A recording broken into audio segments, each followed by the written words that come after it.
सही समय पर शादी का सपना पूरा हो जाना भी सौभाग्य माना जाता है। फिर चाहे वह आप देख रहे हो या फिर कोई माँ या पिता अपने बच्चों के लिए। नमस्कार दोस्तों, स्वागत है आपका हमारे चैनल परम शक्ति विवाह मंत्र में। प्रिय भक्तों, हर माँ बाप का सपना होता है कि उनकी संतान की शादी समय से हो जाए, लेकिन यह सौभाग्य सभी के साथ नहीं होता है। कुछ लोगों विवाह में चाहे अनचाहे अड़चने आती हैं या फिर शादी तय होकर भी टूट जाती है। यदि आपकी या फिर आपके घर के किसी सदस्य की यही पीड़ा है और उम्र बीत जाने के बाद भी अभी तक उसका विवाह नहीं हो पाया है, तो विवाह में आ रही सभी बाधाओं को दूर करने और शीघ्र विवाह के योग बनाने वाले इन सरल और प्रभावी मंत्र को एक बार अवश्य श्रवण करना चाहिए।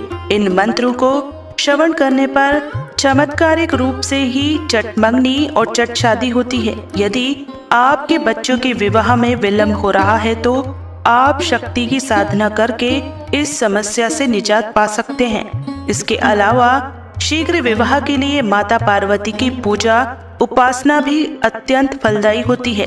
सुयोग्य वर और वधू पाने के लिए हमारे बताए गए मंत्र को आपको अपने मोबाइल फोन पर 108 बार श्रवण करना है। यदि उससे ज्यादा भी करना चाहे तो मोबाइल को दोबारा चला दें। याद रहे, इस मंत्र को रोजाना 108 बार श्रवण करना चाहिए।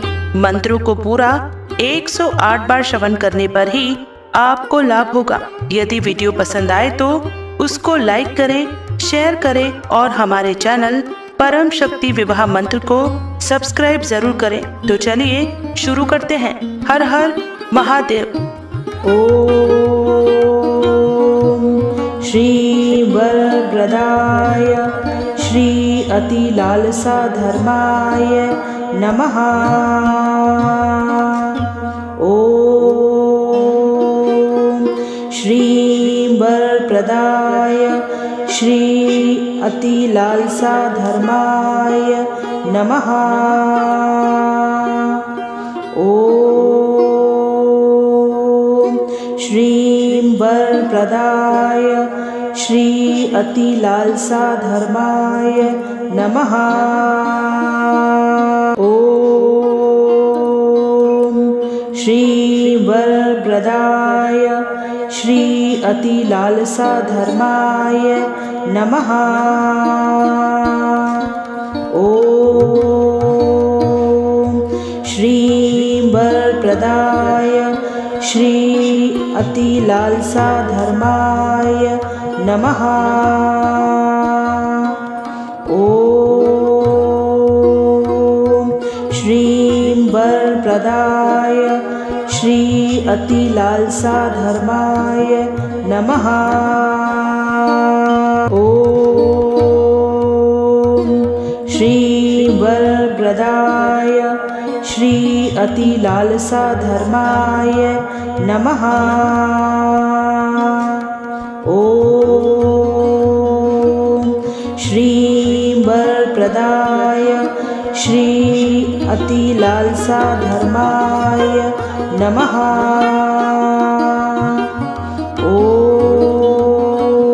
ओम श्री वरप्रदाय श्री अति लालसा धर्माय नमः। ओम श्री वरप्रदाय श्री अति लालसा धर्माय नमः।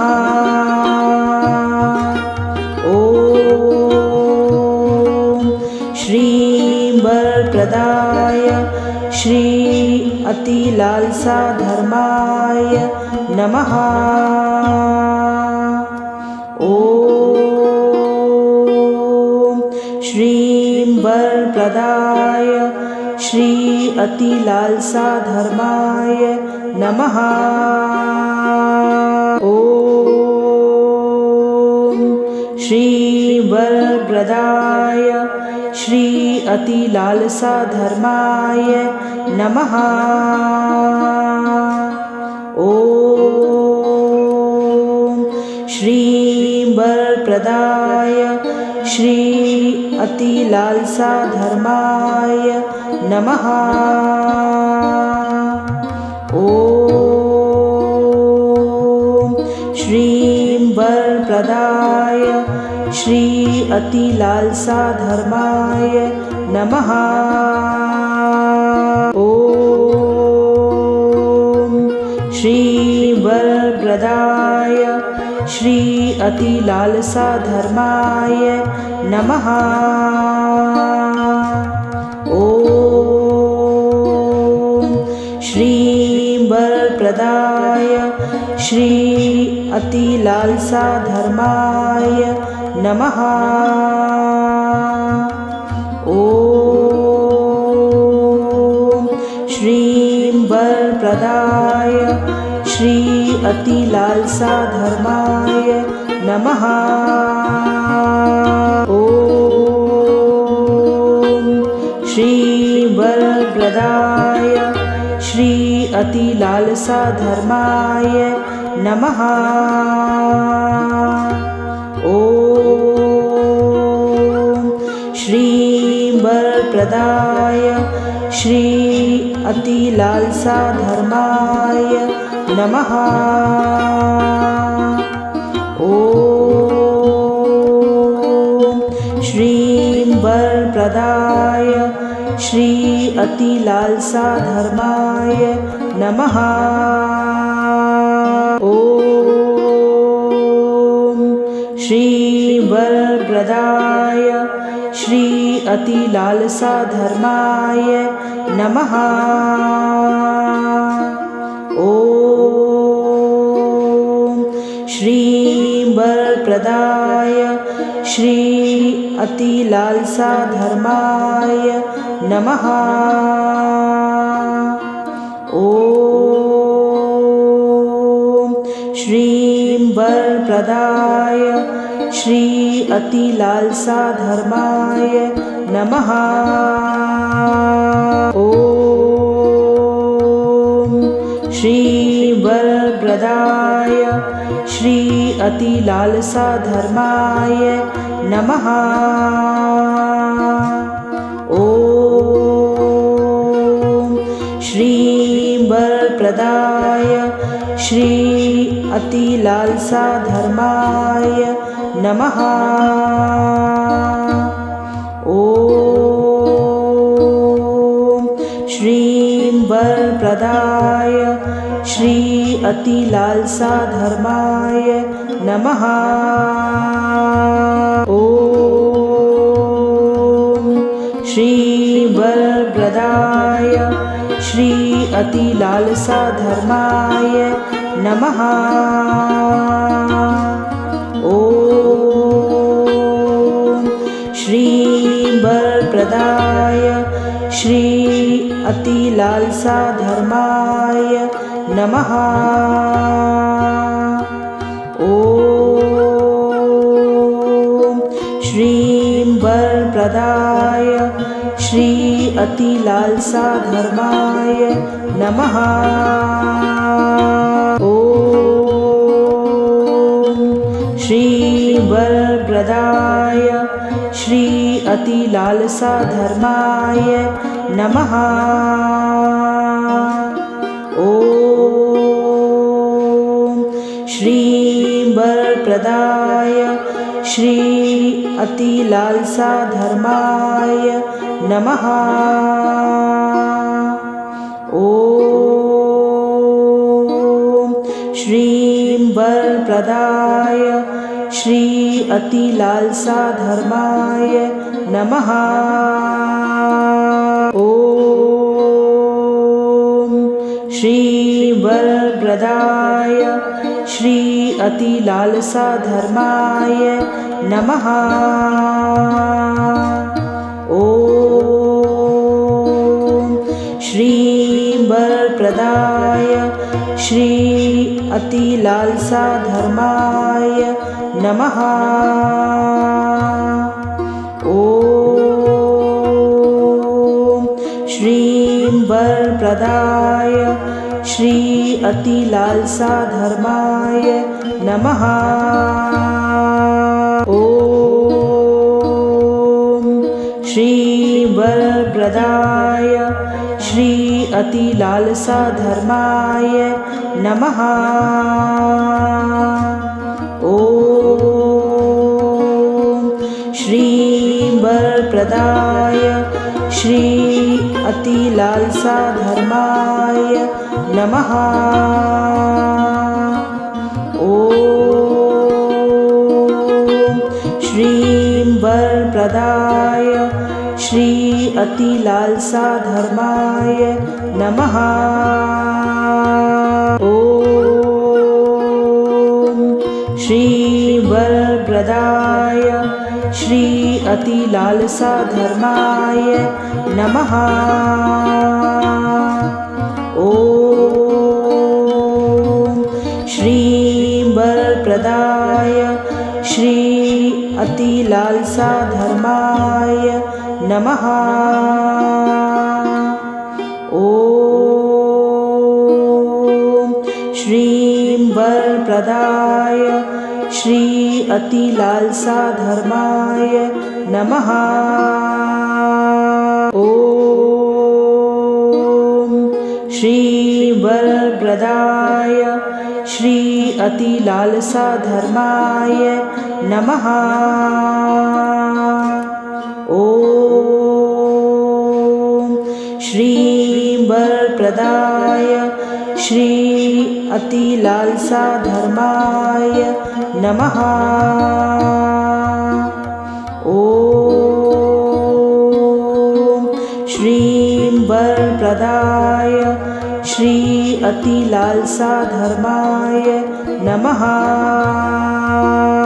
ओम श्री वरप्रदाय श्री अतिलालसा धर्माय नमः। ओम श्री वरप्रदाय श्री अतिलालसा धर्माय नमः। ओम श्री वरप्रदाय श्री अतिलालसा धर्माय नमः। ओम श्री वरप्रदाय श्री अतिलालसा धर्माय नमः। ओम श्री वरप्रदाय श्री अतिलालसा धर्माय नमः। ओम श्री वरप्रदाय श्री अतिलालसा धर्माय नमः। ओम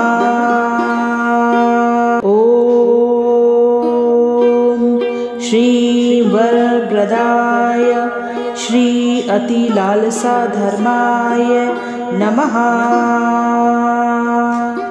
ओम श्री वरप्रदाय श्री अतिलालसा धर्माय नमः। ओम श्री वरप्रदाय श्री अतिलालसा धर्माय नमः। ओम श्री वरप्रदाय श्री अतिलालसा धर्माय नमः। ओम श्री वरप्रदाय श्री अतिलालसा धर्माय नमः। ओम श्री वरप्रदाय श्री अतिलालसा धर्माय नमः। ओम श्री वरप्रदाय श्री अतिलालसा धर्माय नमः। ओम श्री वरप्रदाय श्री अतिलालसा धर्माय नमः। ओम वरप्रदाय श्री अतिलालसा धर्माय नमः। ओम श्री वरप्रदाय श्री अतिलालसा धर्माय नमः। ओम श्री वरप्रदाय श्री अतिलालसा धर्माय नमः। ओम श्री वरप्रदाय श्री अतिलालसा धर्माय नमः। ओम श्री वरप्रदाय श्री अतिलालसा धर्माय नमः। ओम श्री वरप्रदाय श्री अतिलालसा धर्माय नमः। ओम श्री वरप्रदाय श्री अतिलालसा धर्माय नमः। ओम श्री वरप्रदाय श्री अतिलालसा धर्माय नमः।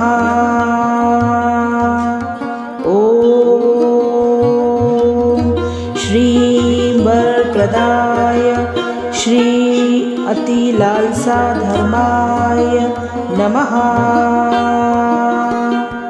ओम श्री वरप्रदाय श्री अतिलालसा धर्माय नमः।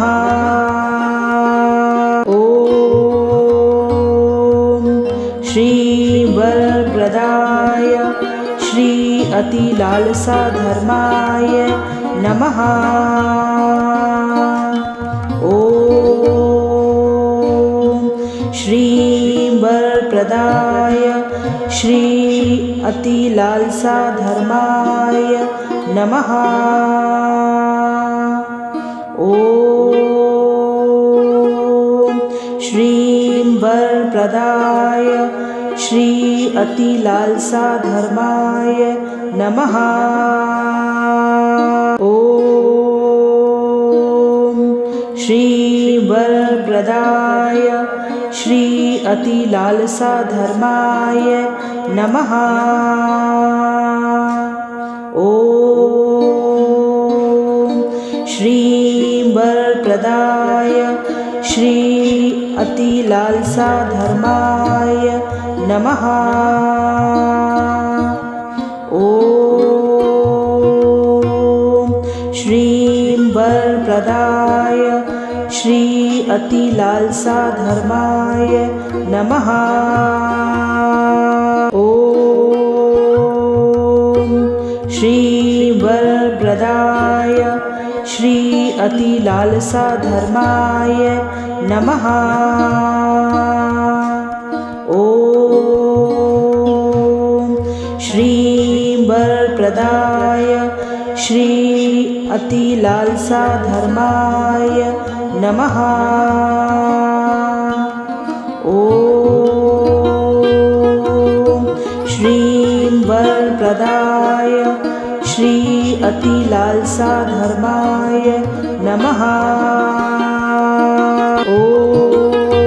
ओम श्री वरप्रदाय श्री अतिलालसा धर्माय नमः।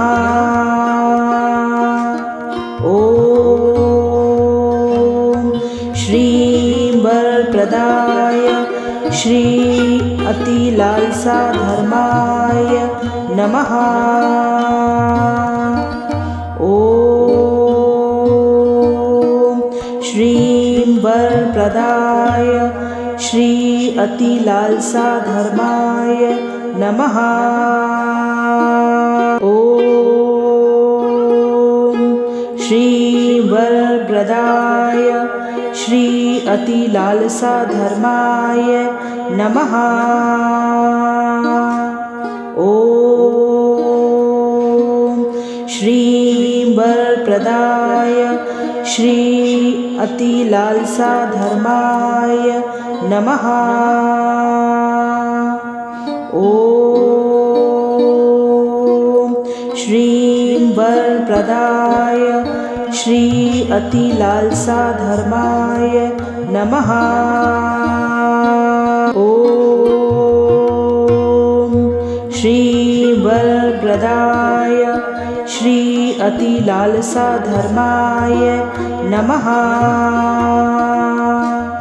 ओम श्रीं वरप्रदाय श्री अतिलालसा धर्माय नमः। ओम श्रीं वरप्रदाय श्री अतिलालसा धर्माय नमः। ओम श्रीं वरप्रदाय श्री अतिलालसा धर्माय नमः। ओम श्रीं वरप्रदाय श्री अतिलालसा धर्माय नमः। ओम श्रीं वरप्रदाय श्री अतिलालसा धर्माय नमः। ओम श्रीं वरप्रदाय श्री अतिलालसा धर्माय नमः। ओम श्रीं वरप्रदाय श्री अतिलालसा धर्माय नमः। ओम श्रीं वरप्रदाय श्री अतिलालसा धर्माय नमः। ओम श्रीं वरप्रदाय श्री अतिलालसा धर्माय नमः। ओम श्रीं वरप्रदाय श्री अतिलालसा धर्माय नमः। ओम श्रीं वरप्रदाय श्री अतिलालसा धर्माय नमः। ओम श्रीं वरप्रदाय श्री अतिलालसा धर्माय नमः। ओम श्रीं वरप्रदाय श्री अतिलालसा धर्माय नमः। ओम श्रीं वरप्रदाय श्री अतिलालसा धर्माय नमः। ओम श्रीं वरप्रदाय श्री अतिलालसा धर्माय नमः।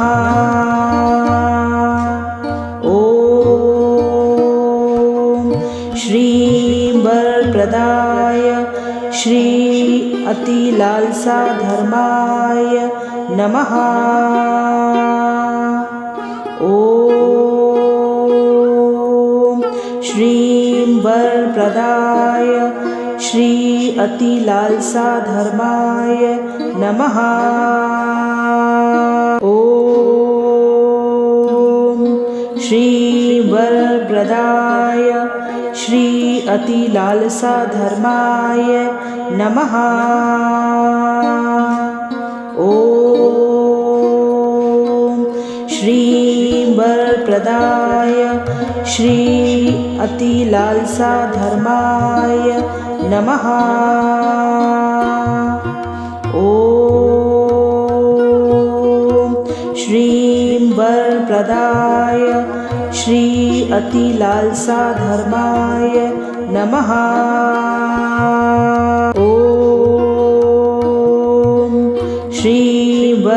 वरप्रदाय श्री अतिलालसा धर्माय नमः। ओम श्रीं वरप्रदाय श्री अतिलालसा धर्माय नमः। ओम